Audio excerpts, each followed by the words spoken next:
What's up, party people? It's KeysDAN with RadioWhat.com, DJLittleRock.com, coming to you live and in living color from the Radio What studios. And this is my podcast, What Makes You Famous. It's an extension of the RadioWhat.com internet radio station that I've been running for quite some time. And if you need DJ services, where do I always send you?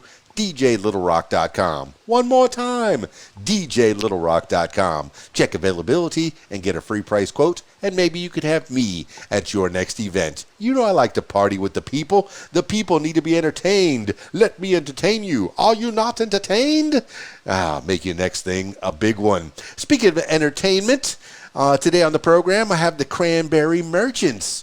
Who are the Cranberry Merchants? If you don't know by now, you're gonna know in the next few minutes. So stick around. Yeah, this week's shows, I have one public show as we break out of coronavirus quarantine. That's at the Rab in Conway, Arkansas. The Video Dance Party Karaoke Jam on Friday nights, 8 p.m. until 12:30 in the AM. Full bar, kitchens open, pool tables. In fact, they have a pool tournament on Friday nights. So if you want to try to make some money playing pool, I encourage you to check out the Rab in Conway, Arkansas. And then Saturday, I have a wedding. Why am I telling you? Because I'm excited about having a wedding on Saturday night.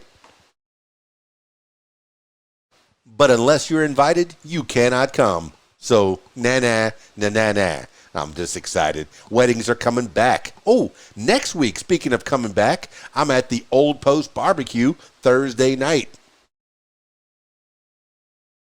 I know for a few Thursdays for the last 3 years before COVID, BC, before COVID, for 3 years previous to that, I was at the Old Post Barbecue on Thursday nights. Great barbecue. They even have adult beverages on a Thursday night. So from 6 to 9 on Thursday night, starting on the 15th of April, I will be back at the Old Post, in Russellville, Arkansas. Put it on your walking tour. Do it. It's a great little place to be. I'll tell you, you're going to have a good time at the Old Post Barbecue, Thursday night, starting April 15th. Yeah. All right, that's enough intro. Let's get into it with the Cranberry Merchants. Now, I got Steve and Dianne of the Cranberry Merchants on the Skype. So if you're listening to the audio version of this, you can check out the video version on my YouTube page, youtube.com/user/KeysDAN.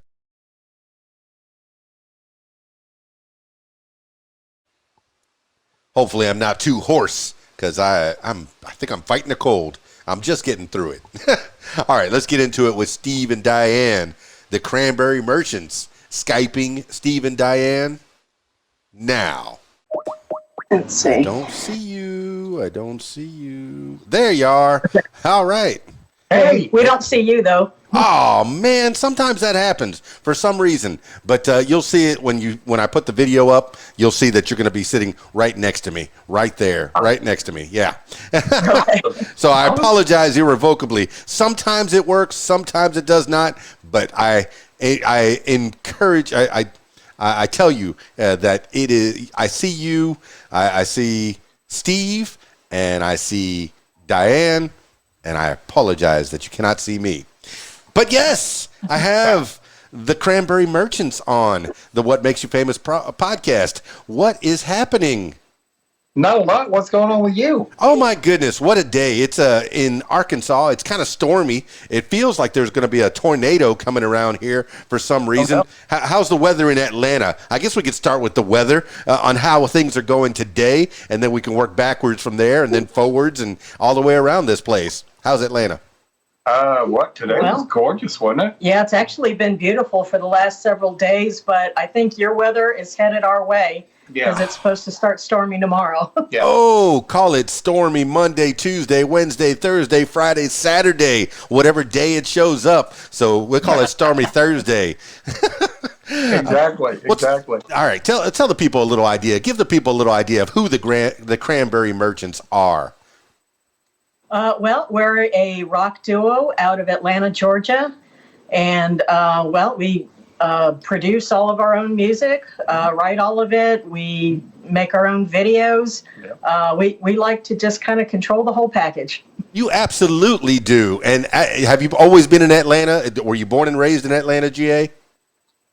No, actually, I'm from a little south of Indianapolis, Indiana, and she's from a little south of Washington, D.C. Yeah. How did you end up in Atlanta, GA? Actually, we met in college. We came to the Art Institute of Atlanta, and that's where we met. That is hilarious. I'm from Miami, Florida, and I was in DECA when I was in high school, the Distributive Education Clubs of America.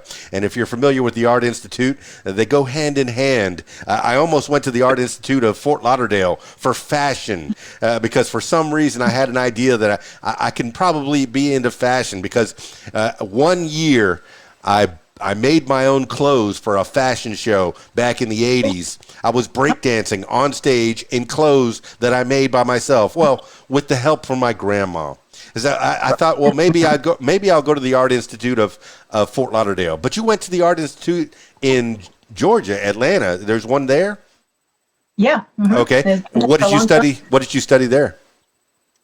It was music business management and production. Yeah.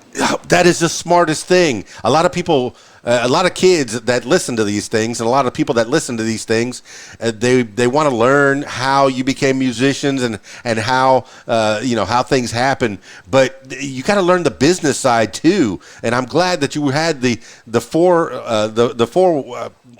wherewithal, the foreknowledge to go to school and learn about the business, because this music business, the more and more that I talk to musicians, it will eat you up. It will eat you alive if you don't know what you're doing.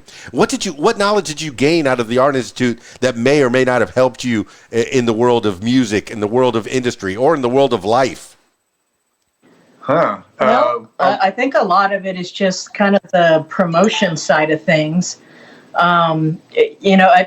Before we restarted our band, I had actually worked for a charity for quite a few years, and that promotional training actually helped me in that job at that time. So, kind of carrying it between different industries, promotion is promotion no matter where you go. Yeah.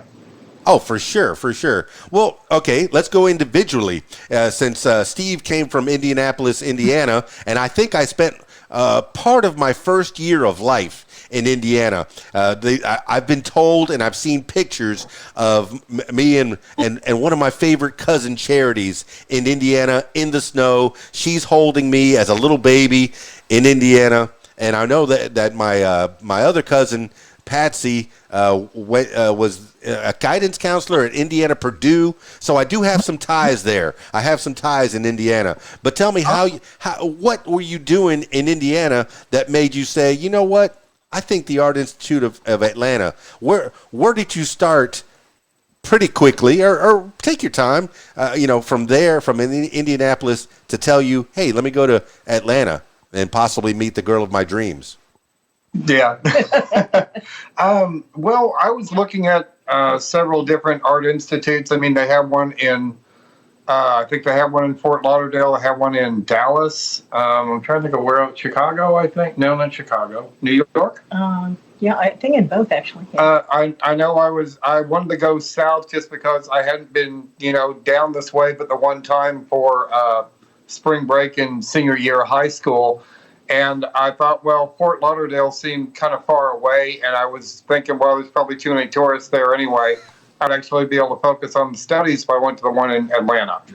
And okay, all right. I guess you picked it halfway between. Yes, I guess if you would have been in Fort Lauderdale, you may or may not have been partying with me. What year did you go to the Art Institute? It was 89, 90. 89, 90. I was just a baby DJ back then. I think I was working on South Beach in Miami or in Fort Lauderdale, in that area. So yeah, I was club DJing, and I think I did a little bit of radio DJing there in South Florida. So yeah, we definitely would have bumped into each other if you would have gone to the Art Institute and maybe you started any gigs at that point. But the fateful, you would not have, may or may not have met Dianne. But what were you doing in Indiana that you said, hey, I need to further my studies? Were you in music? Were you in art? What were you doing there in Indiana? At the time, I was just life kind of takes over after you graduate from high school, and a lot of my classmates had gone on to college. I was, still at home with Dad. Things weren't really doing anything as far as, job wise or anything. It's like I needed a change. I needed to kind of shake the dust off, and this is what I want to do. Why don't I go ahead and just do it already? Well, you're giving the kids gems. As soon as you get out of school, go explore. Go find yourself. Don't stay so close to home. If you have the opportunity, if you have the means, get away and go explore. And you did. I mean, even though it was still in the United States, some kids go all the way off to Europe and the Middle East and the Far East and Africa even, and try to find themselves there. But I think you made a smart decision. Atlanta, GA seems to be a music town, a pretty interesting town. I've spent some time there. I know Stone Mountain was one of my childhood memories, going there and seeing those statues come to life with lasers. But I guess the statues are controversial now. I don't know. These kids today. But okay, all right. So we got a little idea of how you got to Atlanta. Diana, how did you get from? Where did you start? Where were you? In Maryland, just south of Washington, D.C. Maryland. How did you get from Maryland to Atlanta? What were you doing in Maryland that said, hey, you know what? I need to further my studies at the Art Institute of Atlanta? Well, I had actually just graduated high school at the time, and already had an interest in music. I had been maybe playing drums for about 2 years and messing around with keyboards and stuff, and just really liked it and thought, this is what I want to do. So I actually found an ad in Rolling Stone magazine advertising the Art Institute's music business program. And, at first my parents were kind of like, what? That's really what you want to do? And but they ended up supporting me and, helped me get moved. And there I was in Atlanta. Diane, let me tell you, the Rolling Stone was definitely a feature that affected my life. Those books, I remember when I think it must have been 85, because I was collecting them 82, 83, 84. Somewhere around 85, they went from this big giant pulp magazine down to like a smaller, more streamlined, more glossy magazine. And if you watch the movie, what was it? The one with Adam Sandler is about 1985. The Wedding Singer, and Billy Idol, still looking beautiful, still looking exactly the way he did back in '85. And here, this movie in the 2000s was reading a magazine, or somebody on the plane was reading a magazine featuring Billy Idol, and I remember him on that cover of one of the books that I had. I wish I had that collection still. But the things you can find in Rolling Stone, print, people say print is dead. It might be. It just might be. But I ramble. I ramble. I know I'm talking to you, Diane and Steve of the Cranberry Merchants. And I just want to pick your brains. I want to find out, where you started and where you finished. But you were doing drums. You were playing drums back then. How interesting is that for a girl to be playing drums in high school? What kind of looks did you get? I was listening to a podcast about a girl who was wanted to be on the drum line in Odessa, Texas, and she couldn't play the drums that well, so they put her on cymbals, and she stayed on cymbals the whole 4 years because she loved it. But what made you play drums, Diane? From a very young age, I found myself, pretty much beating out, on pots and pans and tables and, all the furniture till it annoyed my parents to insanity, basically. I finally saved up money to get a used drum kit when I was about 16. And of course, that was a lot louder than even banging on the furniture. But I was pretty much just self-taught. I tried to join band in high school, but because I didn't read music, they wouldn't let me in. So it's like, well, fine, I'll do my own thing. So, I just kind of learned by watching other drummers and listening to a big record collection I had at the time and figuring it out. And, also learned, a lot of keyboard the same way. Man, okay, Steve Buscemi in the same movie, The Wedding Singer, picked up an instrument at some point. He was real drunk, and he started banging on this instrument. He said, self-taught, no lessons. All right, but you did it. You actually did it. You self-taught yourself how to play drums. I've gone to Guitar Center and other places, Palmer Music down the street, and I've tried to bang the skins. I have some kind of rhythm, but to work my hands, one hand, two hands, both feet, independently to get some kind of a rhythm going. How did you find the aptitude for it? Was it natural? Did it come natural? Did you have to work at it? Well, it did with my hands. It took a little bit more time as far as, with pedals. But like I said, at that time, that's when music videos were becoming a big thing. And I would watch other drummers in like music videos and things like that and just see what they were doing and practice. Oh, I miss when MTV used to play music videos. I know that I do video dance parties myself as the DJ. I get to play videos. In fact, I want to get to your videos. I know I'm a little ahead of myself. I'm still in the early days of Steve and Dianne. This is a little ditty about Steve and Dianne, and I know you've probably gotten that many, many times in your throughout the course of your relationship. But I do want to get into your videos before the end of this. You were all right. Drums, man. This is so hard to play, but you did it. You got it. You got it down, and it's obvious. And watching your videos from 2 years ago till now, yeah, we'll talk about that too. Steve, were you playing guitar way back when as well, or before the Art Institute? Yeah, well, I started in my teens. I'm a few years older than Dianne is. I started in my teens. My friend Mark had got me into it. I was listening to my big brother John's record collection, and he got me into all the kind of basic rock, but Judas Priest and Rush and all that. And my friend Mark was and still is a really great guitarist, and he got me into the instrument, and I wasn't really that good at it, and he suggested maybe you should try the bass. I don't think he, wanted to say like, well, you're probably not that good on this, so maybe you should try that. But I mean, he was, he had me branch out like that, and I played with, the choir in school and played in some variety shows and that kind of thing. But I was never in any kind of a band or anything like that.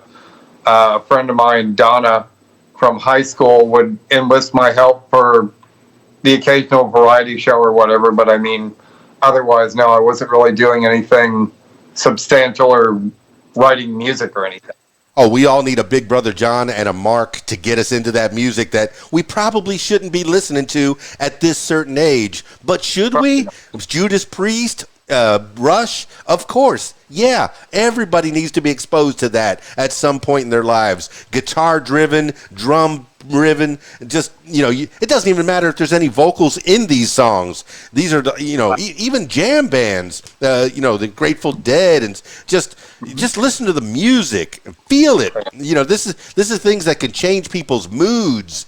And as you're growing up, that's what you're able to do. You're starting to learn that you could change your own moods, and then in turn change other people's moods with your music. Oh, fantastic. All right, so you get to the Art Institute from Indiana and Maryland, respectively, Steve and Dianne.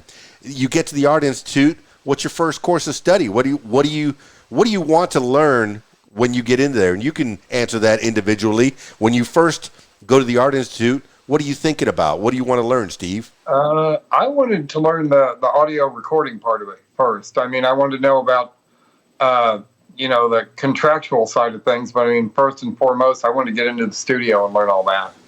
Yeah, I went to Connecticut Schools of Broadcasting. They give you a nice overview. I don't think it's as in-depth as the Art Institute, but, not that I'm jealous or anything, but I do know how to splice. I learned reel to reel, and I learned about Adobe Audition, and actually I'm still recording the audio right now with Adobe Audition. It used to be Cool Edit way back then, but and Pro Tools and that kind of stuff. But yeah, it's nice to learn that part. So you have those tools in your pocket, how to record music, how to get into the studio and record it. Dianne, you get to the Art Institute. What's your first course of study? I think I was there mostly for the audio engineering also. In those days, that was kind of like right on the cusp between still using, the analog board, and digital was just kind of a brand new thing at that time that they barely even touched on because it was that new of a technology then. But I was also very interested in getting into video and learning how to do the editing. And, we were still using VHS tape when we took those courses. So, even after all that schooling, there was a lot to be self-taught along the way just to keep up with the technology changing. Yeah, absolutely, Dianne. The first time I went to school for radio was 86. I went to WKPX. It was Piper High School's radio, but it was out of Broward College, and they gave you a little course, and pretty much you had 2 Technique turntables, a microphone. You got to talk into a mic. It was actually a live radio station, so I got to talk to 4 people in their dorm rooms. I know it was the same 4 people because they were the ones that lit up my phone at 2 in the morning, which is great. It was great, and I got to break out some of these records that you may not hear on any of the other stations, such as the Cranberry Merchants. I might grab one of your platters and go, yeah, I like it. Let me slam it on there. That's what you get at college radio. It's a beautiful thing. And you need DJs. And I remember when I started DJing, one of my jobs was to break out new artists, was to find a new record and take it to the club or take it to the radio and put it on the turntable and say, hey, folks, this is the Cranberry Merchants. They're Steve and Dianne. They're out of Atlanta, Georgia. Take a listen. Let me know what you think. My phone number is, bam. They would call me during the song and say, I love this song. How do I get a hold of this song? And then I would give them Steve and Dianne's information, the Cranberry Merchants, and it's symbiotic. It's the way DJs I'm always so jealous of actual musicians that can actually play the music. I have 4 guitars. I can play 4 chords. I have a harmonica. I have a keyboard in the house. My 15-year-old daughter is amazing. She's writing her own songs. She is the future, and I'm happy about that. And I'm happy that I have people like you that can actually come up with things in their head and put it down and make music out of them. So you're in the Art Institute. When do you actually meet? Did you find each other in a class? Yeah, we had actually, I think we had already been in school about a year because it was like an 18-month course. Mm-hmm. And it was, I think, at the beginning of the second year that, because Steve had been in a different class than I was, and he ended up transferring to the morning classes that I was in. And it didn't take too long for us to kind of find each other after that. We ended up getting assigned to work together on a video editing project, actually. And that's kind of how we got to know each other, is, spending hours in that editing suite, working together. And that's how we got to know each other. Yeah, I remember tape to tape. Now, give the people a little idea of what tape to tape actually is, and you can use hand motions and all, because if people are listening to the video, the audio version of this, I encourage them to check out the video version so you can see your pretty faces right next to mine. But tell me about how do you edit video back in 1989 or 88? Oh, well, you had a couple of VHS decks and just kind of like a little, a little control board that had 2 dials on them, and you use the dials to advance to whatever part of the tape to, fast forward or rewind, and you get it down to the exact frame where you want something to start or where you want something to cut. And I think in those days you probably only had a choice of maybe about maybe a dozen different transitions. So it was a very, very time consuming process because you were having to physically copy everything in real time. So you had to just wait and let it play out, and till it got to the spot you wanted. First of all, mommy, what's a VHS?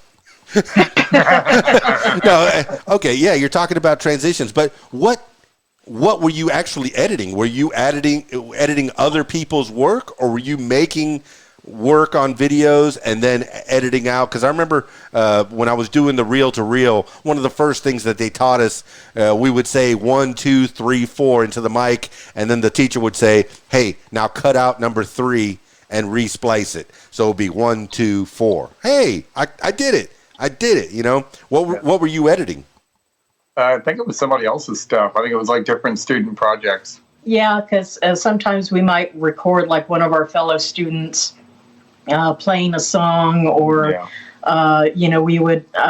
we had done a project. Of course, this was about a decade before the turn of the millennium. I remember the project that Steve and I were editing when we met was something called Pre-2000. That's right. And it was kind of like a time capsule of kind of popular culture before the millennium turned. Yeah. So that was, just kind of like splicing together a bunch of different examples of music and movies and, just different types of entertainment that were of the day. Yeah. Wow! And you were doing somebody else's work. Do you remember the guy or girl that you were doing the work for? And did any of that come to the light of day? And is your name possibly out there on a credit list that you may or may not know about?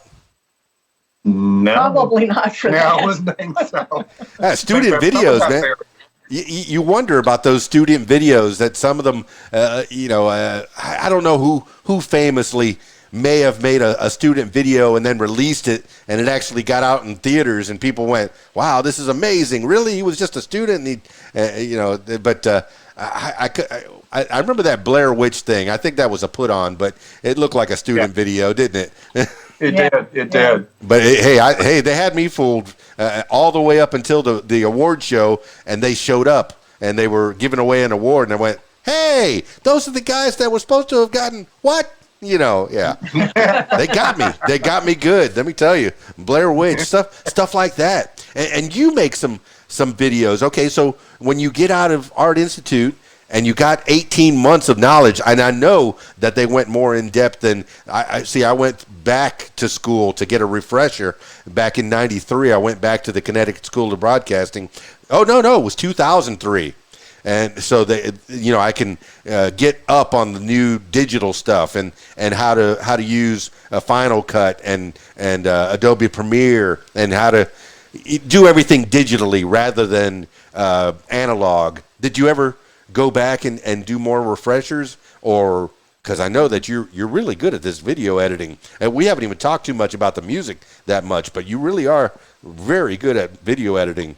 But did you go back for a refresher, or have you been just teaching yourself all the way through? Yeah, it's pretty much just teaching myself. I even like with computers in general, the computer course we had in college was before the internet even existed. Yeah. So, really learning anything on computers, whether it was, recording or the video editing, the principles are basically the same. It's, just kind of learning them, how to deal with it, with a keyboard and a mouse instead of, the physical equipment we used to have. But yeah, it's just kind of something we did ourselves. Well, she's our video director, though. She is the one who directs all of our videos. Oh yeah, I noticed that last one with the Legos. I really want to go in depth about the Legos, but if anybody wants watch that whole 12-minute how you did it, man, they're going to gain some knowledge of how you made that video. These are things that you do in COVID when you got nothing else to do. But okay, do you think that going to the Art Institute of Fort Lauderdale, a fine establishment, I'm sure, do you think that they gave you enough good knowledge? Was it a good base knowledge to get you off into the business? Was it worth it, or do you feel like you could have done it on your own? I think it was worth it just to kind of get the basic principles of because I mean there is certain technical knowledge that you need in terms of knowing how to edit transitions and how to do lighting and things like that, or with the engineering, just kind of the basic science of sound. And how to manipulate it, things like that. And then, of course, the business side of it. It's a little bit different now, but, again, in principle, it's very much the same. Yeah. So sign the contract if they give you a $5,000 check, or be wary. What did you learn with the business side? Well, the business was very different at that time. Yeah. And actually, it was about 3 years after we graduated from there. We had gotten married in '92. Hey, Mazel Tov. Thank you. And we actually had been in a band at that time, and we were not very successful then because being in an indie band in the early '90s was a lot tougher than it is now. Oh, yeah. Just because you didn't have all the resources of the internet and streaming services and, where you can be all over the world just sitting in your living room. So it made a huge difference. We learned a lot of hard lessons with that first band and the success that it didn't have. Yeah. And we actually took a break for quite a few years in between before we started again with the Cranberry Merchants. And it's total night and day in terms of, how well it's gone. So it made a huge difference. But those early lessons, I think, were important to get us where we are now. Fact.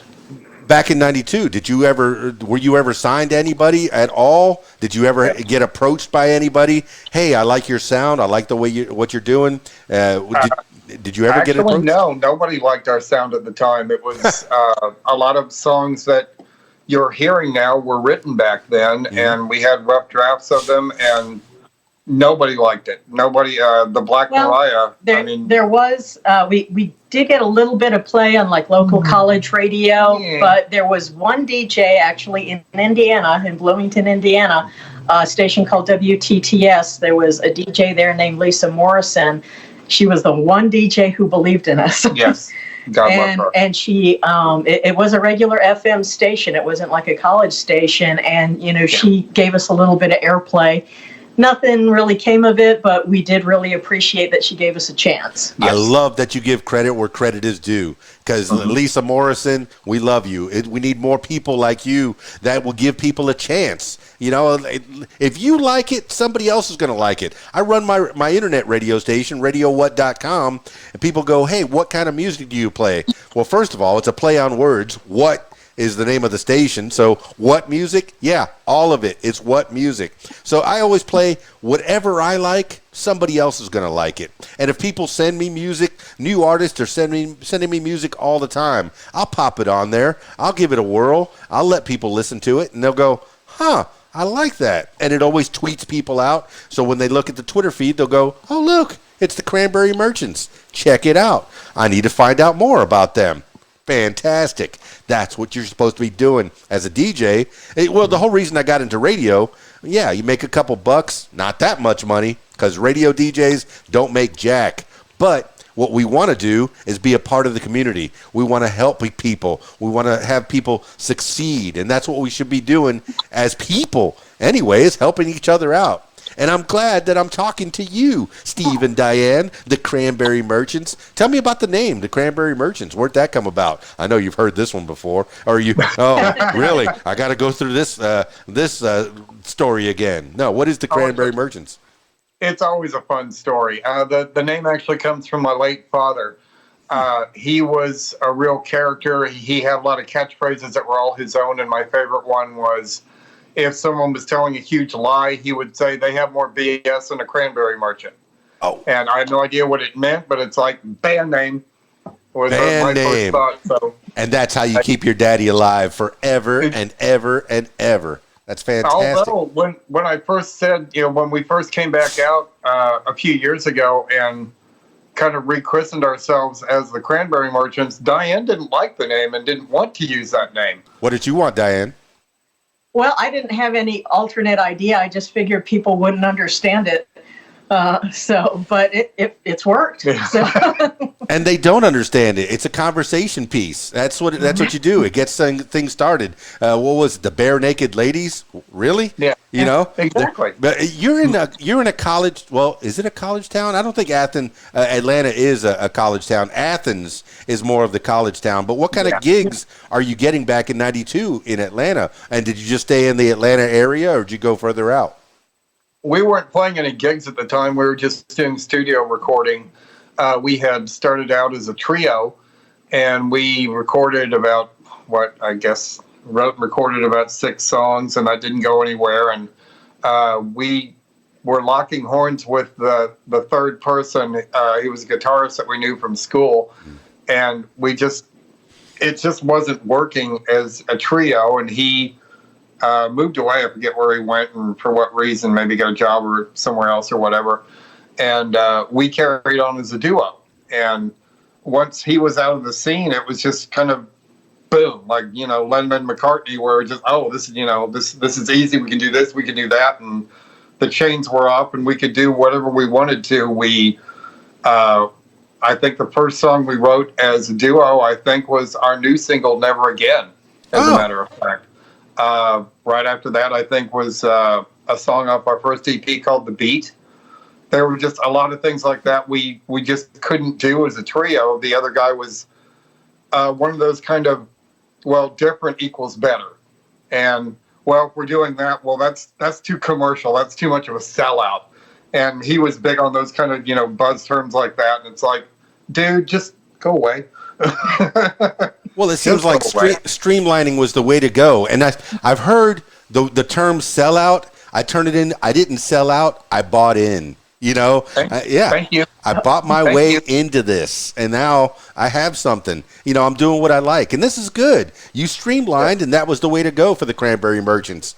And now, I'm listening to the early videos, the early music that you had out there. It was punk rock, man. Punk rock, banging on drums, hard guitar driven, and then as time progresses, tell me what boxes you've kind of touched as time progresses. Where did you start, and then where do you end up in genre? I mean, not to put you in a box, but I'm going to put you in some kind of a box. You tell me the progression of the Cranberry Merchants. We don't see it the way everybody else does. Everybody else picks. We have a huge punk following, and we don't try to be punk. I think we're just a 4-chord rock and roll band myself. That's the way I look at everything. I know for something like In the Blood, we, especially with Dianne's vocals, we have a lot of punk fans for that song, thinking that she's a great punk singer. I mean, people have compared it to, she gets comparisons to like Susie from Susie and the Banshees a lot. Yes. And I mean, I thought it was straight up rock. I thought it was just 4-chord rock and roll, but everyone tells us that you sound punk, you sound so alt rock, I think we're just straight up rock and roll, but whatever you hear out of it, I think that's wonderful. Yeah, I mean, we're totally cool with it. Yeah, absolutely. Well, that's like art. That's what art does. It makes people feel a certain way. You look at a painting on the wall. How does that make you feel? Oh, it looks like a flower. Oh, it's a child. Oh, people get different. Oh, it's upside down. Look at this. It's a building. But exactly. You're putting stuff out there, and people are feeling a certain way. I mentioned punk. That used the early videos, and then it goes into like this alt rock, maybe electronic kind of a thing. I don't know. I can't really pinpoint it. It's Cranberry Merchant. You can't pinpoint it. And I like that so much better than putting stuff in a box. But I don't know what station would play it, with all this commercialized radio. Oh, we have to play one thing. I've worked for big giant radio corporations, that have 400 stations. And I've worked with mom and pops that have maybe 1 or even 2 stations. And let me tell you, I like working for the 1 or 2 stations because you have so much more streamlining. It's exactly what you did with your band. You went from 3 to 2, and it's streamlined, and you have less pressure from other people on your head. So yeah, if you did sign with somebody, they would be all up in your business. Oh no, you got to change these chords. You got to change the way this is. Do you record everything yourself, or do you have other people that can you get into a recording studio? Have you gone into recording studios to record Cranberry Merchant songs? No, totally not. Yeah, we do it all at home. Just kind of, we play all the instruments on there, and kind of while I'm playing, he's recording. While he's playing, I'm recording. And, that's the great thing with multi-track. You can you record it in pieces like that. And yeah, most everything's just been recorded like in our living room or in our office. Yeah. So, yeah. Well, the place I'm looking at looks like it has some carpet there. Maybe there's some stuff on the walls, so that maybe helps to deaden the sound a little bit. I know that Led Zeppelin was they recorded something in a studio that had carpet everywhere, so the sound was just completely killed. It felt like you were in a womb the way they described it. That's all you need is a nice soundproof place to get that quality right into the mic. Although there's the chamber at the was it the Capitol Records in California. I just saw a little video about their chamber that if you go in the right part of the room, it gives you a certain echo, and people have recorded all kinds of famous people there. So you just need that space that's right for you. And it sounds like you found that space. What kind of equipment are you using to record Cranberry Merchant songs? Well, we use software called Samplitude. It's not a real high-endy kind of software, but the reason I chose it, it's a really good stuff to learn on because it's basically set up kind of like an analog board on your screen. So it was very easy to, kind of take what we already learned from the Art Institute and put it, into the digital medium. So we mostly use that. We don't have, a ton of high-endy equipment really. Like for drums, I actually use an electronic kit for most everything because it's a plug and play and, don't have to do a lot of miking for the drums for that. And you can get pretty much any sound that you could possibly want from that.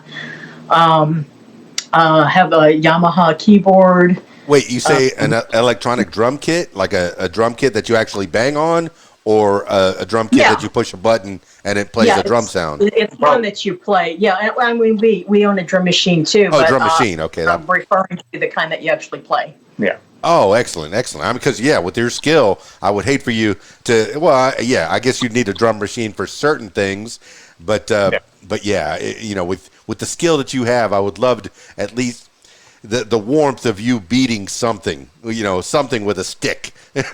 And what kind of instruments are okay? So you're primarily drums, Dianne. Do you play any other instruments as well on the records? Yeah, I do all the synth tracks on our music, which is mostly on our more recent releases. Yeah. And then what kind of instruments are you playing, Steve? I'm playing bass and guitar. I do all that for us. My bass is just a Jackson. My guitar, I think, is a Strat copy. I don't even remember what the name of it is. It's Memphis, I think. Yeah, Memphis. Yeah, it's like a Strat copy. And my amp is, I think that's an off-brand too. We just, we do that. We'll do the guitar through the board anyway, so I just use the amp just to hear myself practice. Yeah, but do you have like I think I have a Pandora's box, and I know that there's effects that you can put the guitar through. Yeah. Man, you have, it's guitar driven, but there are so many effects, especially on the vocals. Oh my goodness. I love the sounds that you can get, but the problem with the sampling and the overdubbing, it's hard to replicate that live. But you can get some kind of, with the talent you have, you can get some kind of an ability to do it. I mean, Queen did it, and Yes did it, and ELO they did it live. But you have to have those sampling kits and those electronic things that you can work your vocals through. But I like it. I like the sound a lot. That's, me personally, for sure. The Cranberry Merchants are on my list of things to play. And I always have a club gig on Fridays and sometimes on Thursdays. I think next Thursday and Friday I'll be at little clubs. One's a restaurant, but Friday night's an actual club. And I like to break out the music that I listen to, that I've been talking to people, and I put that up on the screen, especially if you have a video. I'll put the Lego video up there for sure Friday night, and people are going to go, what is this? What is that? That is so cool. And I'll definitely give credit where credit is due. But all right, so you took a break from 92. You said, man, I think our music is either too late or too early. Was that what you were kind of feeling? Was it too late for punk? I don't know what to think, because we loved the hell out of what we were doing, but like I said, nobody else seemed to care for it. I know when we were still writing things. I think the Black Mariah was originally written, 96? Yeah. I think so. Around then. And when we first played it for everybody, the reaction was like entirely 180 from what it is now, where only like one or two people got it. Okay. And, now once we found internet radio, once it hit internet radio, everybody got it. Everybody caught on to it. But at the time... Yeah, we just got a lot of strange looks for that song. Even within the blood, nobody cared for it. It was... I don't know. We couldn't figure it out, because it's like, well, in redoing them for the modern day, what you're hearing, they're not really that different than the way they were, back in the day, but people just didn't care for it. Well, it's nice that the internet can be used for good. It used to be, hey, I like a certain thing in school, but nobody else in that school liked that thing. I like Dungeons and Dragons or Star Wars or I watch Star Trek. I like the Harry Potter. I like My Little Pony. Whatever. And you're stuck in the corner by yourself. Now with the internet, you could find whole groups of people that love the Cranberry Merchants, and now you have a group on social media, and you even have a website on social media that says the Cranberry Merchants. You want to learn more? Find out here at thecranberrymerchants.com. I love it. It's actually, it's cranberrymerchants.com. It's cranberrymerchants.com. Only ones you need to know. In fact, if you Google Cranberry Merchants, all your stuff comes up. So it was a great name, Dianne. It was a great name. It was. I fully admit he was right. Unique enough to where if you look up Cranberry Merchants, you are the ones that come up on page one, Google-fied for sure. Because you like to be Googled. Yeah, but all right. So you took that time off. I guess you went off and had Joe Jobs. Life happened. You kind of you had to drown your sorrows. Well, we put that stuff out and nobody liked it. What happened? Yeah. Was there a lot of soul searching there? No, it was just... I think really at the time we were just kind of going broke doing it, and we had to get real jobs. Yeah. So. Well, and also, our jobs kind of took over, but she was with a military charity at the time, and that really ended up taking... she was kind of the state director for it, so that really took all of her spare time. I was working... a full-time job and sometimes a part-time job as well. And that ended up being like a third job. It was all-consuming.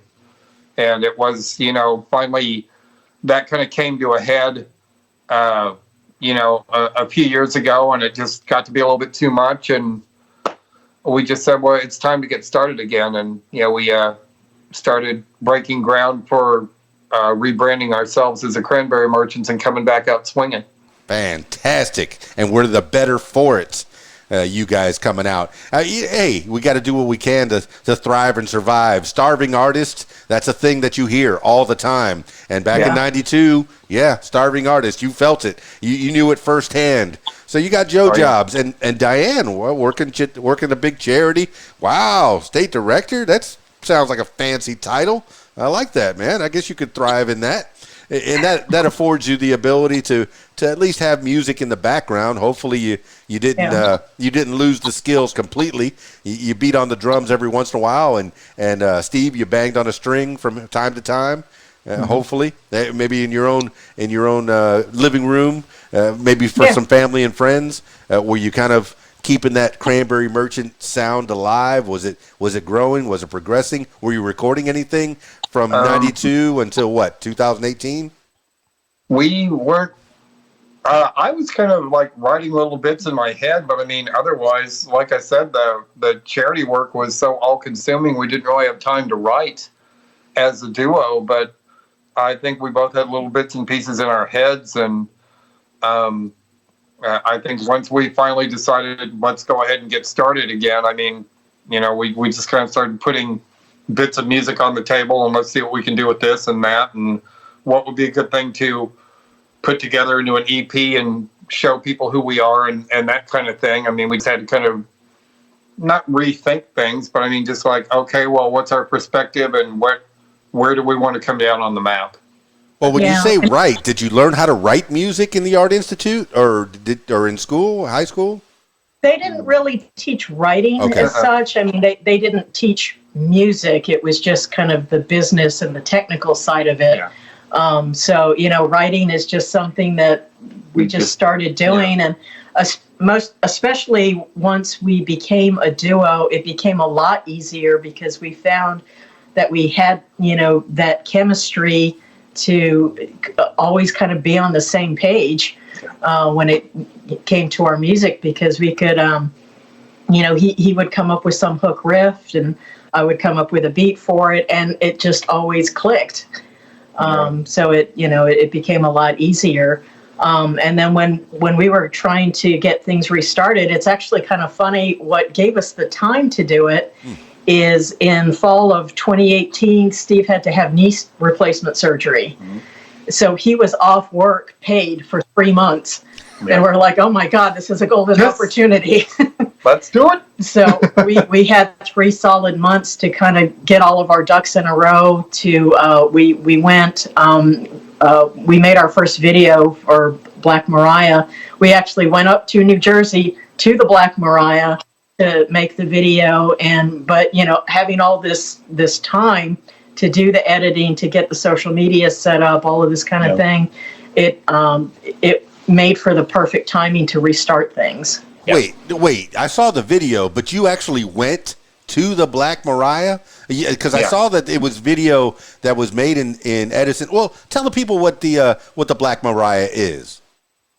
Well, the Black Mariah was basically the world's first movie studio that Thomas Edison put together. He had invented basically the first movie camera. It was called a kinetograph. And he made this building. There was no place dedicated for filming at the time, since it was a brand new technology. It was this big kind of black barn looking thing, a very odd looking building. But the roof would open up because they needed a lot of light at that time for those type of cameras. They needed a lot of light to work. So they would use the natural sunlight and open up the roof of this thing. And they would invite the big entertainers at the time, which was mostly vaudeville. This would have been like in the 1890s. And so he had this weird hodgepodge of entertainment, everything from, dancers and cat boxing and all kinds of bizarre stuff that he filmed. Well, also Annie Oakley, I think Buffalo Bill's Wild West show, I think, was part of the things that got filmed. Some, like Dianne said, some really big dancers of the day. Really, a lot of it was motion studies, I think, just to see how does this new technology capture this kind of motion or capture that or whatever. And we thought, well, all that film footage that he shot is in the public domain, but to tie it all together, we had to go up there and film, I guess, well, Diane's not in it, but filming me at the structure itself. And it was just a matter of getting a permit from the Park Service to do that. So it amazes me so much how people get inspired? What is your muse to come up with a song? The subject matter of the Black Mariah being a subject of a song, of a Cranberry Merchant song. How did you, man? What came up that said, you know what, I want to write a song about that? Or had you written a song about it and then you went to the Black Mariah? Or did you happen to see something about the Black Mariah and it inspired you? How did that happen? Yeah, it was, we had watched a documentary about Thomas Edison. We're both actually a lot into history. Yes. It's just kind of a personal interest. We love to watch documentaries and things. And we had watched one about Thomas Edison. We had never even heard of the Black Mariah before. And we were like, that is really cool. I mean, something that started the movie industry. And why does nobody know about this? Yeah. And it just so happened at the time, we were working on some music and Steve had come up with that main guitar riff that's in it. Because that song only has guitar and drums in it. There's only 2 instruments on that song. Yeah. And it sounded kind of like an old rusty machine, and then especially with the drums on it sounding very mechanical, it seemed to just kind of fit that subject matter of something very, old and antique. So, we thought it was an interesting subject and started playing around with it. We even got a book out of the library to learn more about, who these people were that he filmed and all that kind of thing. And it just meshed together really well. Yeah. So appropriate. You're right. Now that I'm thinking back on the sound that I heard, it was very, very stripped down. 2 instruments, and you're right. And who curated all the video and spliced it all together, or did it come like that? No, I actually got a lot of the video from the Library of Congress, from their website. I was able to download a lot of the clips. And, just kind of chose the variety of stuff that was kind of the better quality pieces of film, because some of them, just are almost beyond recognition at this point. But yeah, so we got that, and then we made the trip to New Jersey, I think just before he got his knee surgery. Yeah. You can't really tell, but he was kind of hobbling around at that point. Oh, yeah. But because his vocal is in that kind of carnival barker style, we thought, well, let's dress him up in a cheesy suit to look like a carnival barker and be telling the story in front of the building. And so, that's how we kind of tied it together. Well, I know when we heard the piece of music back in the first place and we were coming up with lyrics for it, we had pages and pages of lyrics, I think, that didn't even make the cut. There wasn't any way to sing it. I mean, there wasn't any kind of a vocal melody. It's like, that's not really a song that you can sing so much as like, well, I kind of have to say it. And we're like, well, it doesn't really work as a spoken word piece. It's like, okay. And then I think it might've been Dianne came up with the carnival barker idea, and that ended up working. So since it fit the time period. Yeah. Steve, I'm so happy and sad that you had knee problems and ultimately had knee surgery. How's your knee now? Fabulous. It's better than the other one.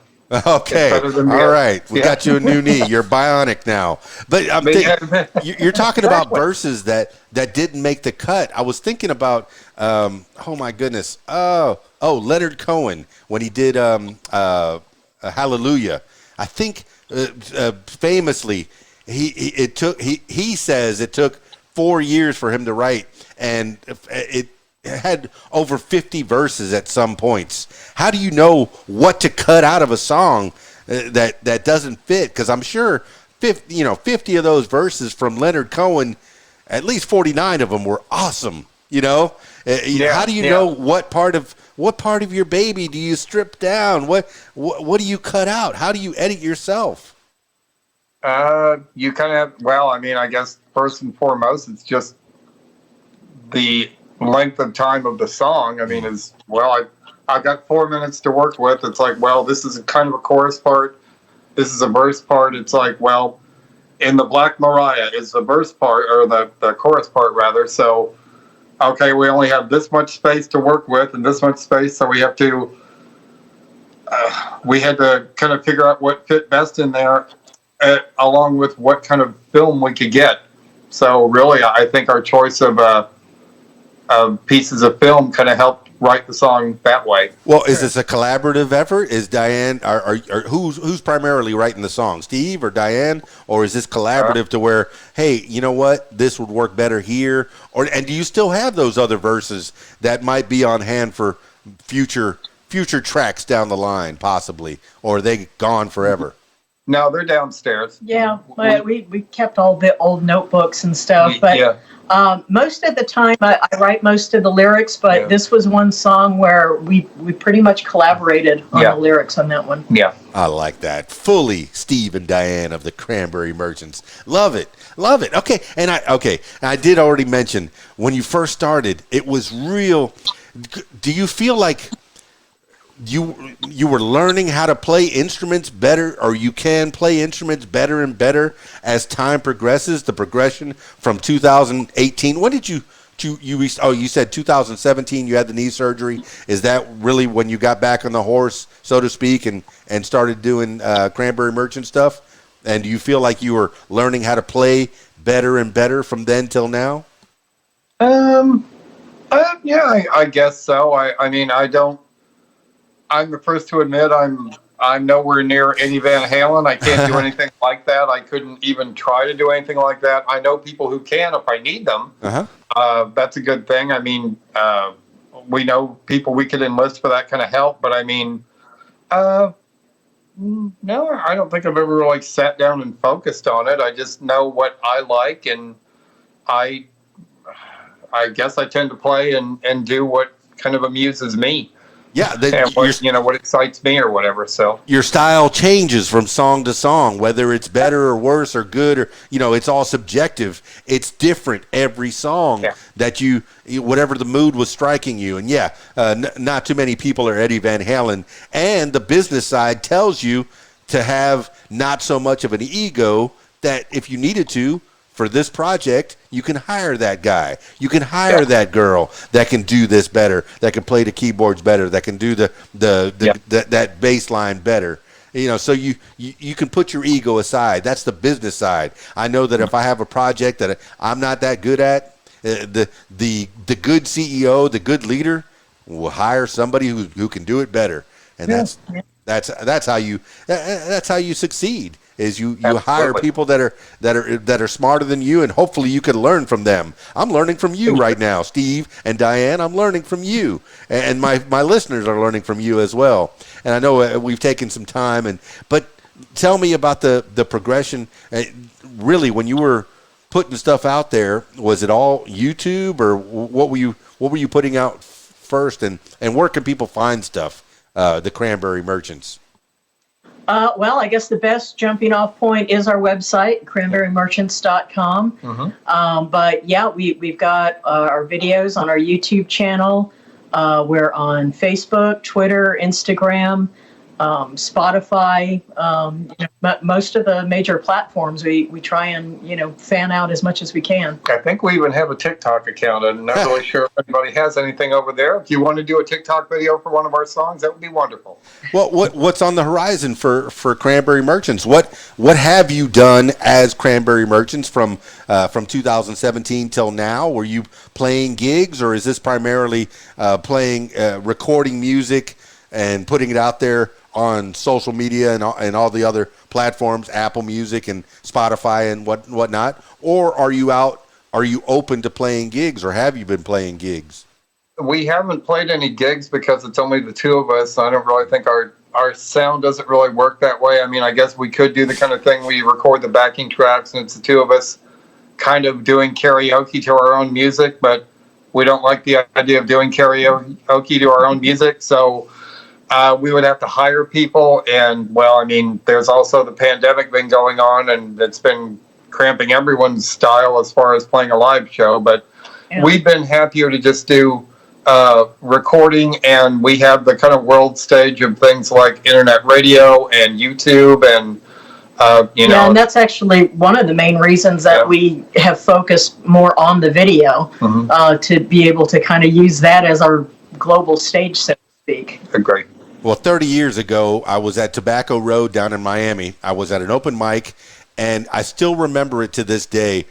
One of my favorite acts of that particular night was a couple of Mexican guys, and they were one was playing bass, and the other one was playing a 5-gallon bucket, and they kept me enthralled for 15 minutes while they were playing, and it was just wow, just ba-bam, ba-bang, ba-bam, ba-bam, dum, dum, dum, dum, bam, ba-bang, ba-bam, ba-bang, just enthralled. So two instruments can do it. I mean, look at the White Stripes. I mean, definitely two instruments can do it, can keep you going. And if you have to hire some guns to fill out the sound, I hope that you don't limit yourself. I hope that you will someday get out there, at least in the Atlanta area, and go play at a coffee shop, whether you have to have a backing track or not. Just the two of you maybe playing a cajon, or a full drum set. What was that first drum set that you had? Was it like a Walmart special, or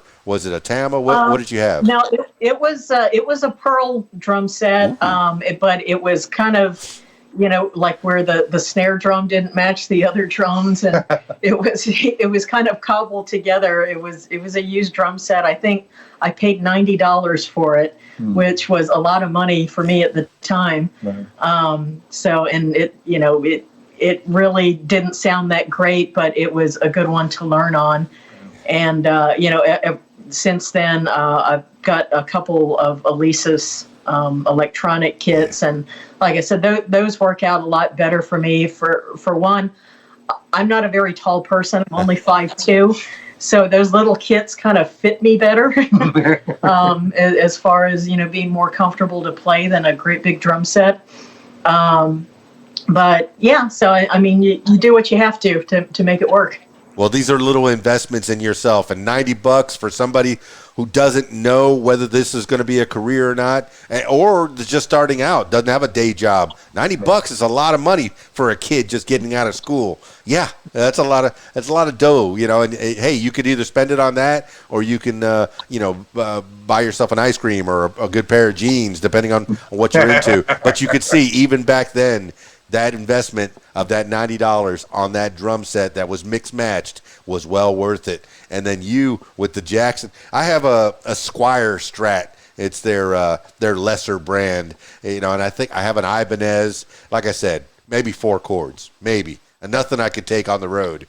But I would love to see you guys playing on a stage and have video of you on a stage one day as the Cranberry Merchants. All right. Well, what's on the horizon? What's next? Oh, tell about that video. Tell the overview of that amazing Lego video. I know you already did the 12-minute, and I encourage you to go check out that 12-minute video. But tell me, was it all COVID related? Was that what told you, hey, I got time on my hands? What made you do that? That might have been part of it. The song that the video's for is called "Disturbing the Peace," and that's actually probably the only kind of newer song that we wrote recently that we've released. I think we wrote it in September of 2019. Mm-hmm. And that song came together so quickly. I think we had the arrangement done in like 2 hours. And it just sounded like, a boisterous song of, people that are just being annoying to the neighbors and they don't care. And, just kind of a fun song to bash out. And when we started thinking about putting out a video for it, because it came out the following April 1st of 2020, we were trying to think of what to do for a video, and it was about that time that everything was shutting down because of COVID. And a big hobby of ours that we've had for years and years is Lego. Yeah. And we actually have a huge Lego collection in our basement. Yeah. That, every now and then it's just kind of a creative outlet. It's a great way to relax and, just kind of unwind and do something fun. And we had started kind of gaining a little bit of a reputation for the Lego because we made like Lego versions of ourselves and we were using it for promotion on social media. And a lot of our indie friends were like, "Oh, that's so cool. Can you make one of me?" Oh. And so we, just as a joke, we started making little Lego versions of our indie friends, and before we know it, we had like, what, about 30, 40 of those little characters. Easily.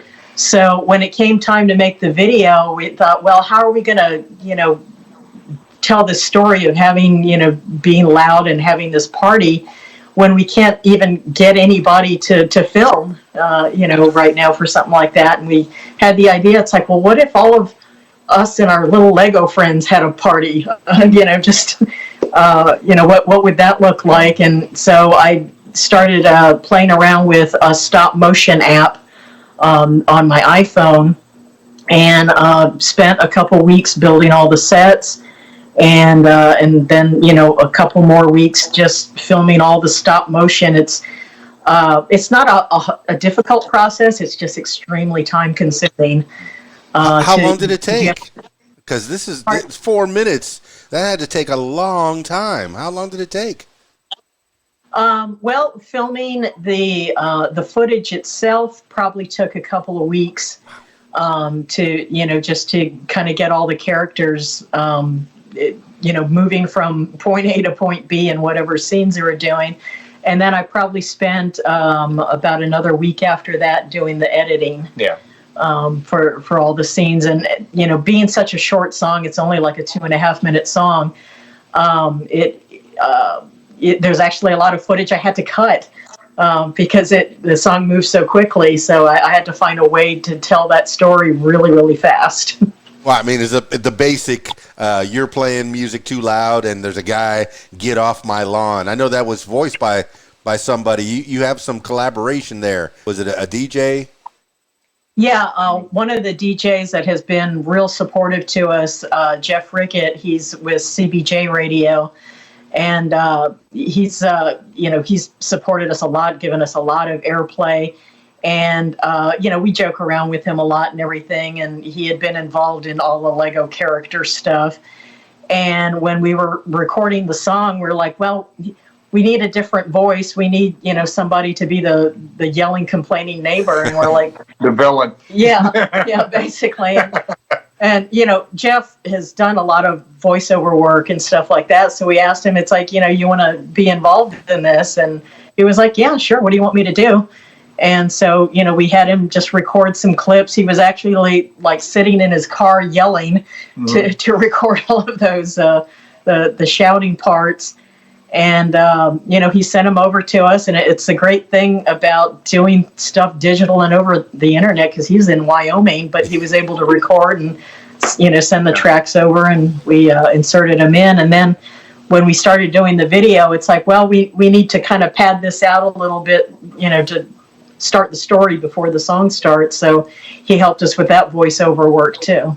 Well, while you're giving credit where credit is due, as we wind this thing down, if there's any shout-outs you want to give to people that have helped you out along the way, helping the Cranberry merchants dream come alive and stay alive, give shout-outs to the people. Wow. I would say definitely Jeff Rickett of CBJ Radio, Alan Wayne of Indie Star Digital Media. God, there's so many. Shelley McRobbie. Ollie at Radio TFSC. Yeah, Ollie, Pure Beat Radio in Scotland. Desi Clayton, SME Fusion in South Africa. Wow. Just a ton of airplay. So many. I mean, not to mention just all our fellow indie musicians that have helped us with networking and, giving us, trading contacts back and forth as to, who's playing new music and stuff like that, different shows to submit to. So it's endless, the thank yous. Yeah. Oh, just remember, if you forget anybody, they're going to hold it against you forever. That's a fact. No, go ahead. I was going to say, as well as musicians who submit to our own program that we have on CBJ Radio. I mean, we play a ton of indie music on there, and there are, a lot of great people, like bands like Clover Hill and Destiny Band Oz, and that's a huge list in and of itself. Wait, you say you have a show on that radio? Well, tell the people about that show. Direct them that way. We have a show on CBJ Radio on Tuesdays from 6 p.m. Eastern to 8 p.m. Eastern every Tuesday on CBJ Radio called The Beat. And basically the subject will change up every week. It could be something to do with song titles having a particular theme, or it could be what we've come to call Indie Palooza, where it's basically 2 hours of rock solid indie music that you've never heard. Excellent. So you're radio DJs as well. See, there's so many facets to the Cranberry Merchant. Steve and Dianne, anything else you want to tell the people? Any other avenues you want to tell people about? Well, I just, encourage anyone out there listening, it doesn't cost anything to help indie music out, whether it's us or just anybody that you like, just by following them on social media, sharing their posts, listening, to the different radio shows. Every little bit helps. Yeah. Well, I noticed Steve's wearing a Cranberry Merchant shirt. Does merch? You got merch? I want to have merch. I think that would be fun. I would love to get, we've had quite a few T-shirt models on our page, but we don't have a store per se. I would love to have merch someday. Well, I think there's a lot of those drop ship things. Like I think I have one with Cafe Press, and there's another one like T-shirt shop or something like that. Yeah. But all you do is make the design, give it out to them. They do all the printing, they do all the shipping, and they throw you $1 or $2. Depending on what price you set, and at least somebody's wearing a shirt that says Cranberry Merchant, or a hat, or a pin, or a decal. So That's right. Anything else for the people before we wind this out? Well, come see us at our website, or on Facebook, or on Twitter, on Instagram. Go subscribe to our YouTube channel. All right, and we hope to see you all around soon. I always like to finish these things off with last words for the people. These could be words to live by. Since I got two of you, I'll do the Steve. You'll do the first last words for the people, and then Dianne. Since I've been interacting with you the most, you will have the last words for the people. This could be words to live by, something you heard a long time ago, maybe a mantra that you wake up with every morning, or whatever pops into your head at this moment in time. Steve Moore, last words for the people. Well, you've already heard got more BS on the Cranberry Merchant, so I can't use that one. I guess I would say always keep the person, if there's somebody in your sphere that's kind of out there and blunt, keep them in your sphere, because they're usually the one who's like closest to reality. All right. Well, I definitely don't want this to be the last time we talk, so we will keep in contact. Dianne Moore, last words for the people. I would just say that, even just, I guess, kind of the mantra, if at first you don't succeed, try again. It's never too late to follow your dreams. Fact. Well, there you have it, party people. Steve and Dianne of the Cranberry Merchants. They are some cool cats. I had a good time chatting with them. Didn't you have a good time listening to them? Yes, you did. Yes, you did. In fact, go listen to them some more. Check them out at cranberrymerchants.com. Check out their YouTube page. Follow them on Facebook, Instagram, Twitter.